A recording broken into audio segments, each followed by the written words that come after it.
আসসালামু আলাইকুম। আমি বর্তমানে আছি নিজাম, তারপরে মহাত। আমরা তিনজনে রিল শুট করলাম। সব থেকে বড় কথা হলো বর্তমান আপনি করে ডিমান্ড পুরা করা পারতেছি না। কি জন্যে মহাত নিজের মুখে কই ভিডিও কি জন্য কম আসে?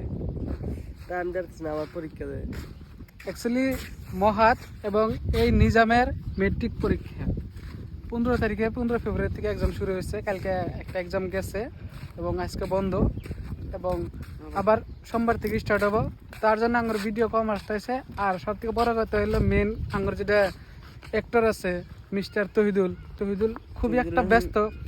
দুবাই আছে, দুবাই একটা খুবই অফিসিয়াল একটা কামে গেছে। তার জন্য আমার ভিডিও আসতেছে না। কিন্তু আপনারা মানে এন না, অস্থির হেন না, কারণ আমরা ভিডিও ভরপুর এনজয় আপনাদের দেওয়ার এনি টাইম চেষ্টা করবো। ভিডিও অল্প ধৈর্য করেন, শুধুমাত্র আঙুল লাগে টাচে থাকেন, ভালোবাসা দিয়ে থাকেন। খুব সুন্দর সুন্দর যতটুকু পারি ভিডিও দিব রেগুলার। এটা দেখতেছেন আজকেও শ্যুট করলাম 2-3টা। তো এইভাবে ভিডিও পাবেন, আশা করি আপনারা ভালোবাসা দিয়েই থাকবেন অবিরামভাবে। তো এইখানেই আপনারা হয়তো ভাবতেছেন যে আমরা ভিডিও বানানো ছেড়ে দিচ্ছি। অ্যাকচুয়ালি ছেড়ে দিই নাই, অল্প করে এক্সাম আছে, এক্সামের জন্য আমরা ভিডিও বর্তমান স্লো বানাইতেছি। তো ইনশাল্লাহ সবাই ভালো থাকেন, সুস্থ থাকেন, এটাই দোয়া করি। খুদা হাফেজ।